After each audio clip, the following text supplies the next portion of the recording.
President Obama gave his State of the Union address last week, and there have been varying reactions to the speech depending on how much you like or dislike Obama, which side of the aisle, so to speak, your political views fall on.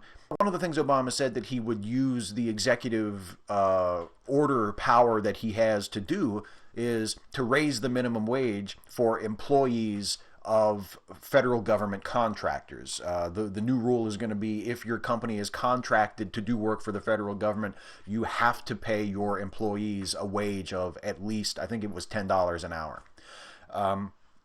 And he is, as far as I can see, he's perfectly within his rights to do this. I mean, he's not changing any laws. He's changing a federal policy. He's saying if you want the government contract, you're going to have to pay your people this much money. I don't really see how that is a dictatorial move.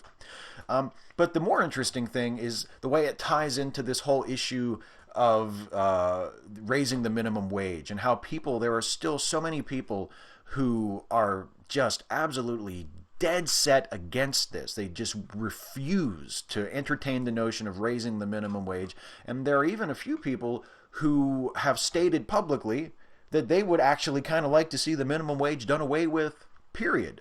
So many people, when they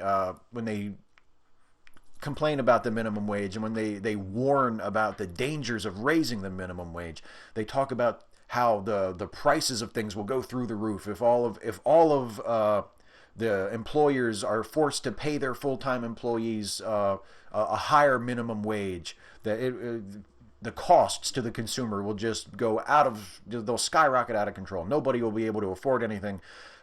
People will have to lay people off of their jobs. They won't be able to hire as many people. It'll ruin everything, basically.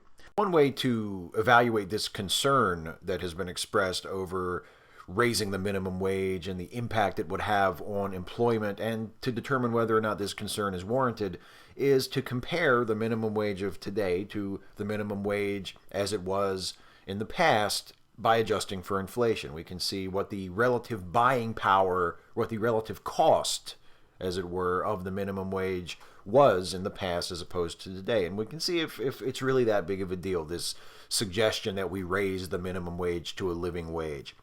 There are two websites, both maintained by the U.S. Department of Labor, that allow us to make this evaluation very easily. The first is this one right here from the Department of Labor, and it is a chart from the Wage and Hour Division that lists the history of the U.S. federally mandated minimum wage, starting way back in 1938 with the first federally mandated minimum wage of 25 cents an hour, taking us all the way into the current federally mandated minimum wage of $7.25 an hour, which has been effective since 2009.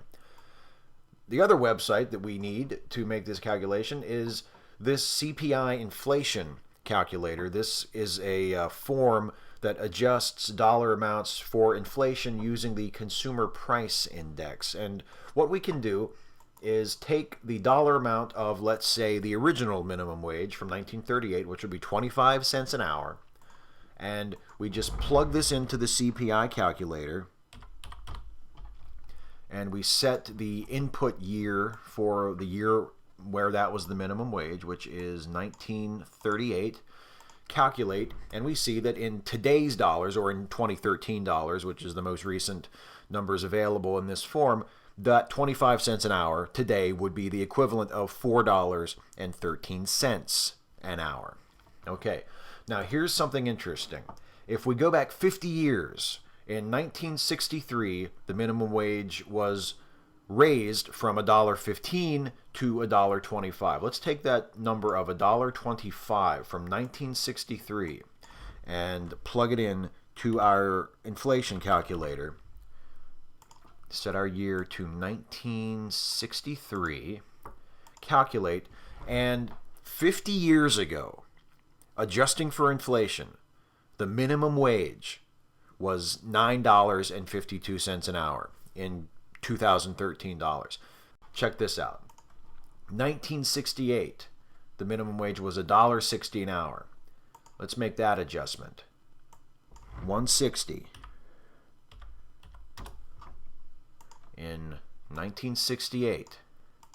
Today, $10.71. If we raise the minimum wage today from $7.25 an hour to $10 an hour, we would not be doing anything unprecedented in terms of the cost of that wage, in terms of the buying power of that wage. What we would be doing is returning $3 an hour of buying power to minimum wage working people that has been stolen from them since 1968 because the minimum wage has not kept pace with inflation. If the minimum wage had kept pace with inflation, that $1.60 an hour from 1968 today would be $10.71 an hour.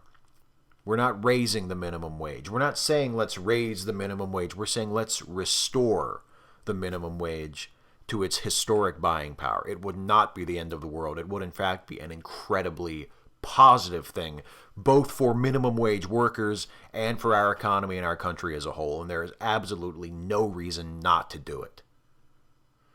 You sharper-eyed viewers may have noticed that the title of this first edition of the Off Monday Ramble is Tramp Centennial. And the reason for that is this year, 2014, is the 100th anniversary of the first appearance of Charlie Chaplin's most famous and enduring persona, and really one of the most, even to this day, famous and instantly recognizable movie characters ever. And that, of course, would be the Tramp. And in fact, not only is 2014 the 100th anniversary year, but this very week, when this video is first going up, is the 100th anniversary of the first appearance of the Tramp. The first film to feature the Tramp was released February 7th, 1914. So it's a really, really cool thing.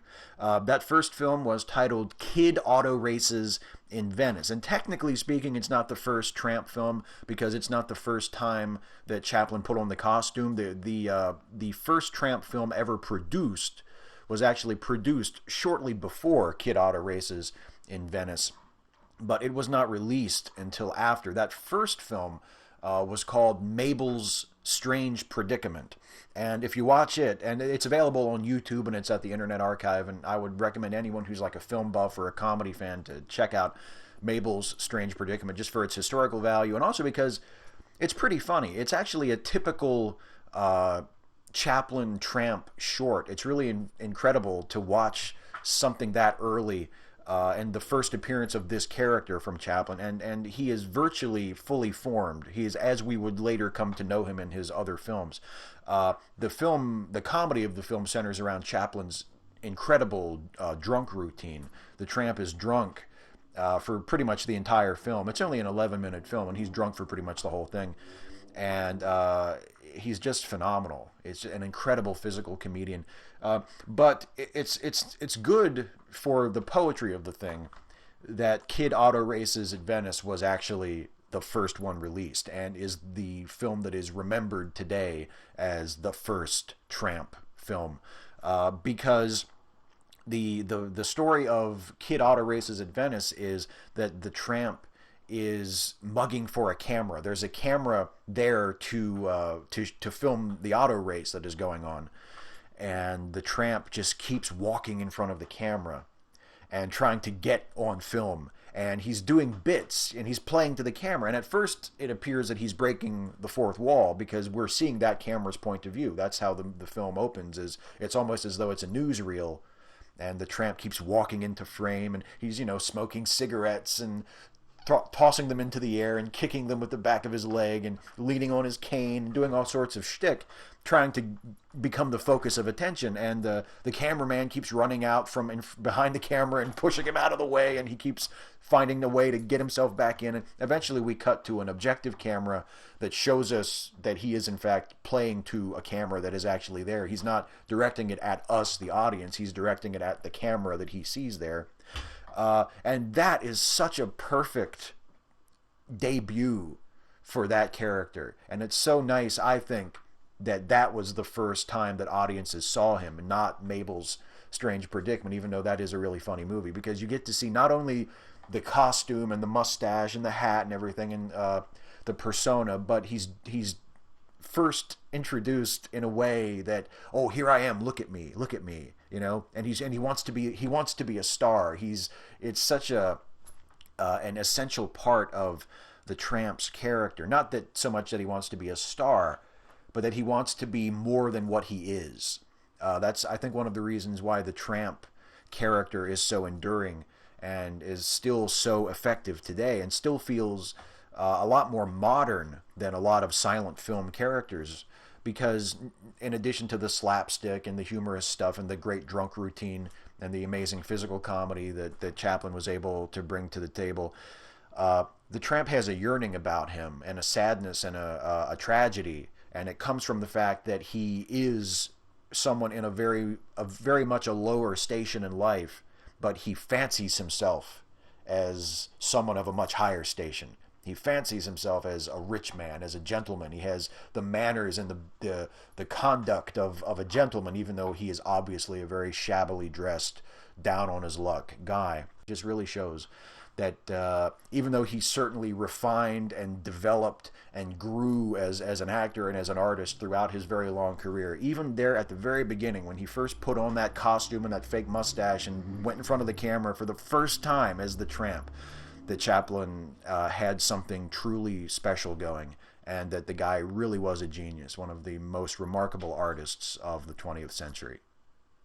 Before I wrap it up here, I want to say a few words about Pete Seeger, who died last week. You know, I've thought for years, really ever since I discovered Pete Seeger's music and learned a little bit about him and his character and his biography, that if there were ever to be such a thing as a saint, that Pete Seeger would have to be one.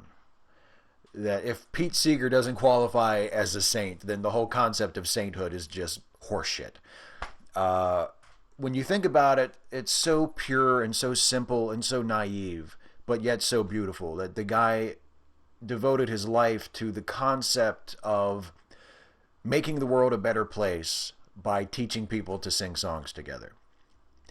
There's a part of that when I hear that, I think, oh, that's such horseshit. But then there's another part of me, I hope maybe a nicer, nobler part of me, a less cynical part of me, that hears that and thinks, wow, that is so amazing. That is so wonderful. I just love the guy's style. I love the way he played the banjo. I love the way he sang. He had such a wonderful voice, and of course his voice as an activist, his political voice was wonderful, but his voice as a singer, his voice as an artist, there's such a wonderful sort of sing-song quality to his voice when he would talk and when he would sing, and he just sounded like such a pleasant fella, and he would talk to you like he was just one of the boys, but not in a way that was condescending. And he's one of my very favorite voices, and we are so fortunate that on many of his songs that we have recorded on albums, you can hear him talk. He's not just singing. You can hear him talking, and he'll explain what the lyrics mean, or he'll talk to the audience that was there when he was recording this particular song. And it's just so much beautiful work. It's hard to fathom, really. He was a great guy and a peerless artist, and the world was a better place for him having been here, and that's probably the best that any of us could ever hope for.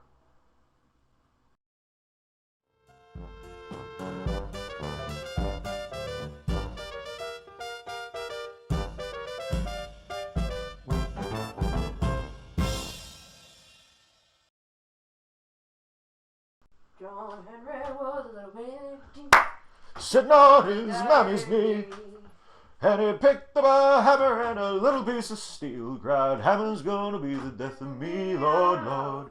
Hammer's gonna be the death of me." I think Pete did it better, personally.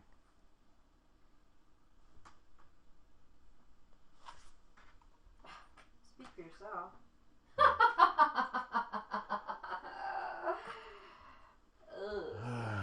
Vain.